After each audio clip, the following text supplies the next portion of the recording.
जाति के नाम पर नैरेटिव फैलाकर इंडिया अलायंस यूपी में ज्यादा सीटें क्या ले गया। विपक्षी नेताओं की आंखों पर जाति का चश्मा लग गया है। विपक्ष के नेताओं को हर घटना में, हर बात में सिर्फ और सिर्फ जाति का एंगल ही दिखाई दे रहा है।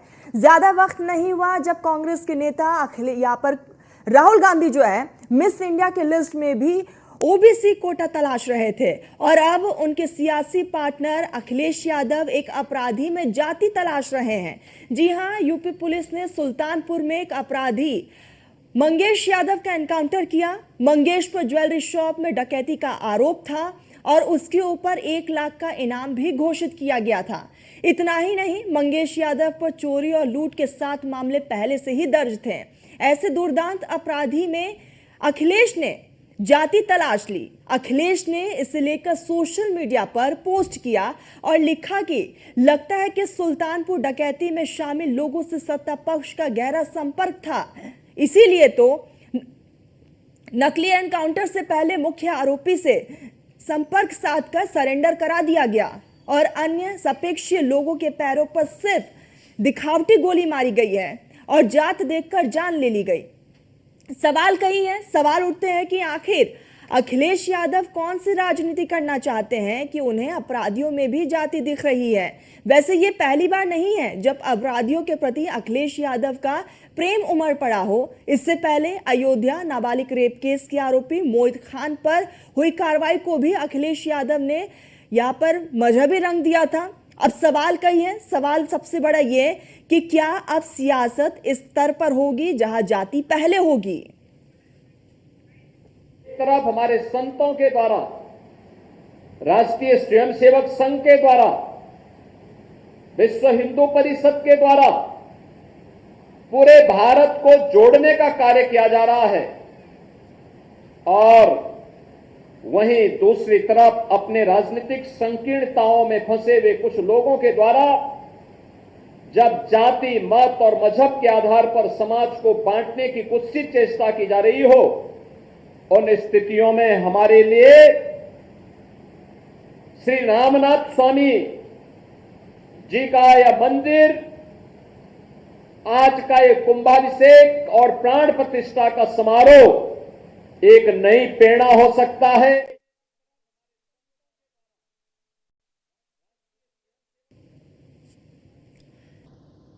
चलिए, तो हम आपके साथ चर्चा की शुरुआत करने के लिए 2 खास मेहमान जुड़ चुके हैं। मनोज पंडित, नेता बीजेपी के, डीपी यादव, नेता समाजवादी पार्टी के। चर्चा की शुरुआत सबसे पहले मनोज पंडित जी से हम करते हैं। मनोज जी, क्या उत्तर प्रदेश की पुलिस जाति देखकर एनकाउंटर करती है? ये हम नहीं कह रहे, ये समाजवादी पार्टी के मुखिया अखिलेश यादव कह रहे हैं कि मंगेश यादव की जाति देखकर उसे मार दिया गया। लगता है कि ये जिस हिसाब की राजनीति अखिलेश यादव करना चाहते हैं वो उत्तर प्रदेश की क्या देश की जनता को वो स्वीकार नहीं होगा। आप ही देखिए, अपराधी अपराधी होता है, अपराधी की कोई जाति नहीं होती। वो किसी भी जाति, किसी भी धर्म का हो सकता है। क्योंकि अगर हम लोग ऐसे अपराधियों को अगर ये बोले कि ठीक है भाई ये जाति के नाम पर एनकाउंटर किया गया है तो बिल्कुल गलत है। आप ये देखिए, 1 लाख का इनामी बदमाश अगर वो किसी जाति से आता है तो यादव है या किसी और जाति का होता तो उससे क्या मतलब है? अपराधी तो अपराधी है। तो जिस चश्मे से अखिलेश यादव देख रहे हैं ये चश्मा ठीक नहीं है। और ये तो भारतीय जनता पार्टी है, यहाँ तो भारतीय जनता पार्टी का नारा है सबका साथ, सबका विकास, सबका विश्वास को लेकर हम लोग काम करते हैं। अपराधी के साथ कोई सहानुभूति नहीं होती, चाहे वो किसी भी धर्म से क्यों ना आता हो। और मेरा मानना है कि अब राहुल जी और अखिलेश यादव जो राजनीति करना चाहते हैं वो ठीक नहीं है, वो देश के हित में नहीं है। आप अपनी सीट और वोट बैंक के लिए अगर ऐसी राजनीति करेंगे तो क्या संदेश देना चाहते हैं आप देश को? ये चीजें ठीक नहीं लगती मुझे। तनु जी। मनोज जी, आऊंगी मैं आपके पास, और भी कई सवाल हैं, लेकिन एक रिएक्शन सबसे पहले डीपी यादव जी का ले लेते हैं। डीपी यादव जी, जब अपराधी का जाति यहाँ पर पूछ लिया जाता है या बता दिया जाता है, अगर अपराधी की जाति पर चर्चा हो, ऐसे लोगों से सभ्य समाज की क्या उम्मीद की जा सकती है? जी तरन्नुम जी, देखिए, अपराधी की कोई जाति नहीं होती है, निश्चित है। ना तो अपराधी का कोई धर्म होता है, ना अपराधी का कोई संप्रदाय होता है। अपराधी सिर्फ अपराधी होता है। लेकिन धर्म देखकर, जाति देखकर अगर सरकार कार्रवाई करती है, सरकार एक्शन लेती है, तो निश्चित रूप से ये बहुत दुखद है, दुर्भाग्यपूर्ण है। और भारतीय जनता पार्टी की सरकार में इस प्रकार की कहीं न कहीं डीपी जी अखिलेश यादव का ट्वीट, अखिलेश यादव एक्स पर पोस्ट करते, ट्वीट करते और कहते हैं कि जाति देखकर ही जान ली गई है। ये निश्चित रूप से उसी बात पर मैं आप कह रहा हूं। तो भारतीय जनता पार्टी की सरकार में जाति देखकर कार्रवाई, और केवल कार्रवाई ही नहीं, अपराधियों के ऊपर ही नहीं, भारतीय जनता पार्टी की सरकार में चाहे प्रशासनिक बात हो या अन्य कोई और बात हो, जाति देखकर ही कहीं ना कहीं उनकी पोस्टिंग दी जा रही है, जाति देखकर उनकी तैनाती की जा रही है। आप बताइए, मैं लखनऊ में इस समय हूँ, लखनऊ में 45 थाने हैं, और बताएं मनोज पंडित जी कि इन थानों पर कितनी पिछड़ी जात के, कितने दलितों के, कितने अल्पसंख्यकों की तैनाती है? एक भी नहीं होगी। और ये लोग कहीं ना कहीं जाति देखकर सारी योजनाओं का भी ये लोग क्रियान्वयन करने का काम करते हैं, अधिकारियों की तैनाती करने का काम करते हैं। इसी तरह से ये यूनिवर्सिटी में प्रोफेसर बनाने का काम करते हैं, यूनिवर्सिटी में वीसी बनाने का काम करते हैं। तो जाति तो भारतीय जनता पार्टी के अंदर कूट कूट करके भरी हुई है, और इसी बात को अब दलित और पिछड़े समझ चुके हैं, जान चुके हैं कि भारतीय जनता पार्टी की सरकार में दलित पिछड़ों की कोई सुनवाई नहीं है। डीपी जी, ऐसा तो नहीं है कि पहला एनकाउंटर हुआ, इससे पहले विकास दुबे का एनकाउंटर हुआ था, कौन से जाति के थे वो? निश्चित रूप से विकास दुबे का एनकाउंटर नहीं हुआ था, वो तो गाड़ी पलटी थी, क्या क्या बहाने किए थे सरकार ने। वो भी एक ब्राह्मण समाज के थे विकास दुबे, जिसके लिए उनकी जान ले ली गई थी। तो ये बताइए, अपराधियों को कहीं ना कहीं आप सजा दिलवाइए ना, कानून सम्मत सजा दिलवाइए आप। हम तो ये मांग करते हैं कि कानून के दायरे में रह करके सजा दिलवाना सरकार का काम होता है। सरकार का ये काम नहीं होता कि तानाशाही रवैये के तरह से किसी को ऊपर बुलडोजर चला दीजिए, किसी को कहीं ना कहीं आप जाकर के उसको सजा दिला दीजिए अपनी सीमा से परे जाकर के। और हाईकोर्ट ने भी कई बार टिप्पणी किया है कार्यशैली पर सरकार के। सरकार ऐसी तानाशाही रवैया नहीं अपना सकती है। और ये जो एनकाउंटर होते हैं, इस पे हम लोगों को याद होना चाहिए कि मानवाधिकार आयोग ने भी अंगुली उठाने का काम किया था। मानवाधिकार आयोग ने भी कहा था कि इस प्रकार से फर्जी एनकाउंटर देश में नहीं होने चाहिए। डीपी जी, लेकिन सबसे बड़ा सवाल यही उठता है बार बार समाजवादी पार्टी पर कि आखिर समाजवादी पार्टी जाति और धर्म के नाम पर राजनीति क्यों करती है? जब मोहित खान पर कार्रवाई हुई, अयोध्या के रेपिस्ट पर जब कार्रवाई हुई, तब भी अखिलेश यादव ने सवाल खड़े किए थे। देखिए, आपने बहुत अच्छी बात की तरन्नुम जी। समाजवादी पार्टी कभी भी जाति और धर्म की राजनीति नहीं करती है। समाजवादी पार्टी सभी धर्मों, सभी जातियों को साथ लेकर के चलने का काम करती है। समाजवाद में तो जाति का कुछ है ही नहीं है। लोहिया जी ने तो जाति तोड़ो का कार्यक्रम चलाया था। तो हम लोग तो जाति विहीन समाज की कल्पना करते हैं, लेकिन जो भारतीय जनता पार्टी और इनकी जननी आरएसएस है, उसने हमेशा जातिवाद की राजनीति करने का काम किया है, इस देश में जातिवाद फैलाने का काम किया है। हम तो ये मांग कर रहे हैं कि जातिगत जनगणना कराइए, तब नई सरकार कर रही है। आप जातिगत जनगणना करा के, डीपी जी आप मुद्दे से भटक रहे हैं, ठीक है। डीपी जी, आऊंगी मैं आपके पास। मनोज जी का एक बार रुक कर लेते हैं। मनोज जी, जवाब दीजिएगा। बार बार बीजेपी, यहाँ पर समाजवादी पार्टी की तरफ से कहा जा रहा है कि जो मुख्य आरोपी थे और भी आरोपी थे, उनके सिर्फ पैर पर गोली लगती है, लेकिन यहाँ पर मंगेश यादव की जान चली जाती है। तरन्नुम जी, देखिए, कौन लोग ऐसी बात कर रहे हैं कि वो समाजवादी पार्टी के लोग हैं? आज इनको कितना दर्द हो रहा है कि थानों में एसएचओ कौन है या कोतवाल कौन है। अरे भाई, ये सब परिपाटी आप लोगों ने स्टार्ट की थी। आपको जानकारी होगी कि उत्तर प्रदेश में एक तो ये जुमला चालू हो गया था कि जो भी यादव हैं, चाहे वो कोई भी हो, अगर पीसीएस वाले या अनिल यादव जी के टाइम के जितने लोग थे कि सारे के सारे जो है वो पीसीएस हो जाएंगे, यूपी पीपीएस में भर्ती हो जाएंगे। तो मेरा मानना यह है कि ये भारतीय जनता पार्टी है, इसका काम करने का तरीका बिल्कुल डिफरेंट है। आप लोग की तरह काम नहीं करते हम लोग। जो अपराधी है, चाहे देखिए विकास दुबे की हत्या हुई या और बहुत सारे एनकाउंटर्स हुए, सारे उठा के देख लीजिए। यहाँ पर ये नहीं देखा जाता आप किस जाति किस धर्म से आते हैं। यहाँ पर ये देखा जाता है कि आपने कितने संगीन अपराध किए हैं। अभी अयोध्या में देखिए, जिन्होंने अखिलेश यादव जी ने उसके फेवर में बात की कि उनके घर में चौकी थी, तो उन्होंने कहा कोई हमारा क्या बिगाड़ेगा।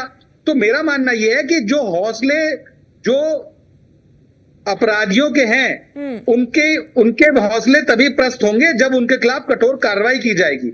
अगर आप कठोर कार्रवाई नहीं करेंगे, प्रशासन कठोर कार्रवाई नहीं करेगा, तो कहीं ना कहीं उनके हौसले बढ़ेंगे और वो और अपराधों को बढ़ाने का काम करेंगे। मनोज जी एक बात बताइए, जो बाकी अपराधी हैं अगर वो कानून का पालन नहीं करते, अगर वो भागने की कोशिश करते तो उनके पैर पर गोली मारी जाती है, क्या मंगेश यादव के पैर पर गोली नहीं मारी जा सकती थी?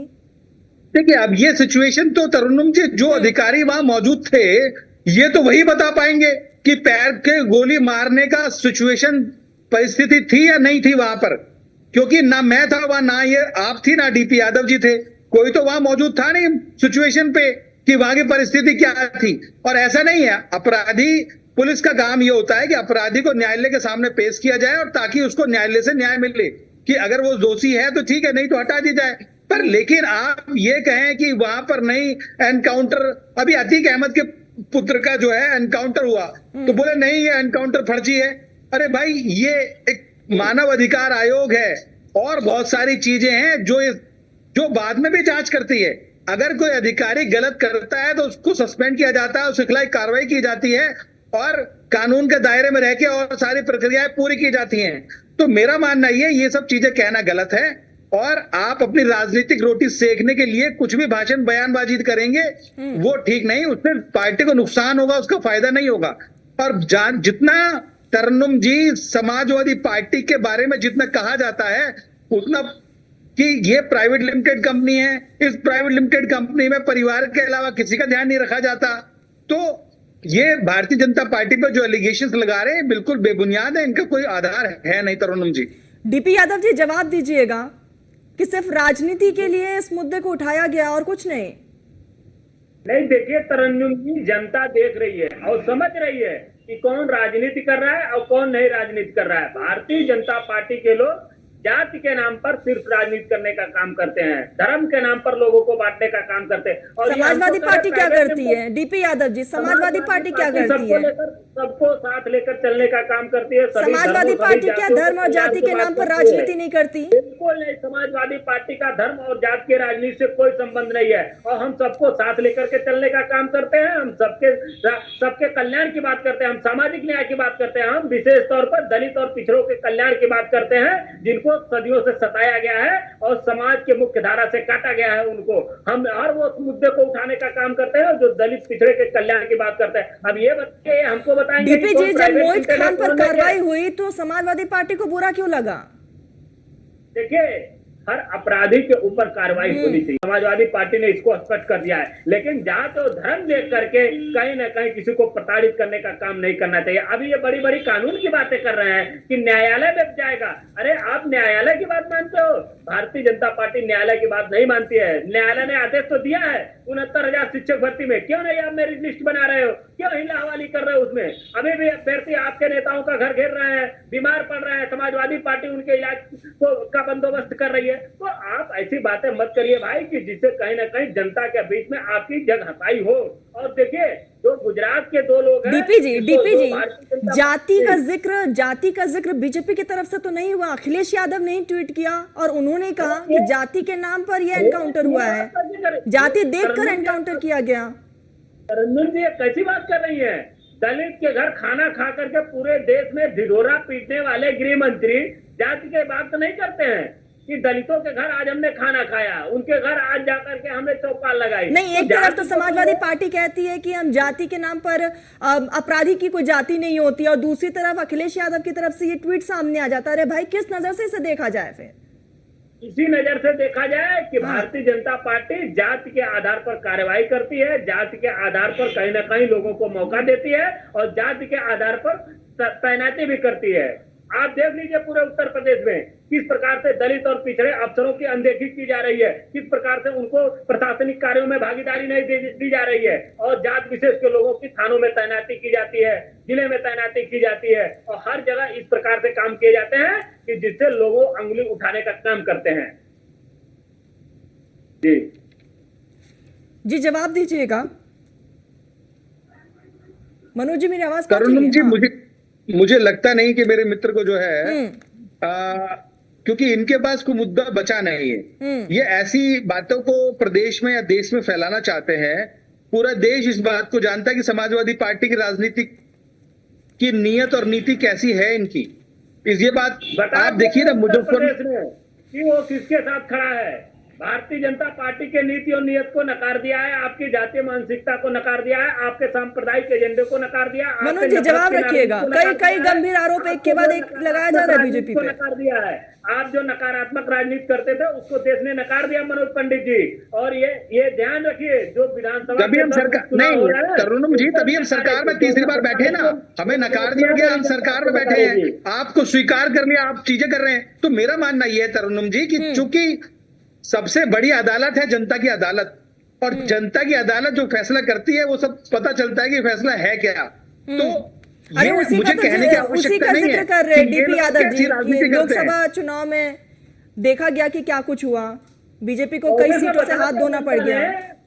आप जनता नहीं वो हाँ, देखिए इन्होंने ये क्या, इन्होंने तरुण जी इन्होंने जनता को बरगलाने का काम किया, और उस बरगलाने में ये लोग कामयाब हुए। इन्होंने क्या कि संविधान खतरे में है, संविधान खतरे में है। आप ये देखिए कैसे संविधान खतरे में है, कौन सी परिभाषा संविधान खतरे में है, ये तो पता नहीं संविधान में पेज कितने हैं, कितने पेज संविधान में पता चल रहे हैं। पर पूरे प्रदेश में एक ही बात फैलाई कि संविधान 400 सीटें इसलिए चाहिए, सबको बराबर मौका मिला है। सुन लेते एक बार मनोज जी क्या कह रहे हैं। मनोज जी वक्त की बेहद कमी है, तो एक एक कमेंट दोनों की तरफ से। मनोज जी मेरा मानना यह है कि देश की जनता, प्रदेश की जनता जानती है कि किसकी नीति और नीयत स्पष्ट है और किसके राज में हम सुरक्षित हैं। अगर ये समाजवादी पार्टी ऐसे भ्रम फैलाने का काम करेगी तो मुझे लगता है कि ये लोग अपने चाल में कामयाब नहीं होंगे। ठीक और ये चीजें ज्यादा दिन चलने वाली है नहीं। तरुण वक्त की बेहद कमी है। डीपी जी एक फाइनल कमेंट। देखिए तरुण जी, उत्तर प्रदेश की जनता अब सच्चाई जान चुकी है। उत्तर प्रदेश की जनता ये जान चुकी है कि भारतीय जनता पार्टी दलितों पिछड़ों का वोट तो लेना जानती है, लेकिन जब उनके कल्याण की बात होती है तो भारतीय जनता पार्टी उनको कोई अधिकार नहीं देती है, उनका सिर्फ और सिर्फ शोषण करती है। और कहीं ना कहीं भारतीय जनता पार्टी ये चाहती है कि उनके साथ न्याय न हो। ठीक डीपी जी आप हमारे साथ जुड़े। मनोज जी आप दोनों ने अपना कीमती वक्त दिया, बहुत बहुत शुक्रिया आप लोगों का। तो अखिलेश यादव का ट्वीट सामने आया, एक्स पर उन्होंने पोस्ट किया जाति को लेकर, और उसके बाद से जो है लगातार दोनों ही पार्टियों की तरफ से रिएक्शन सामने आ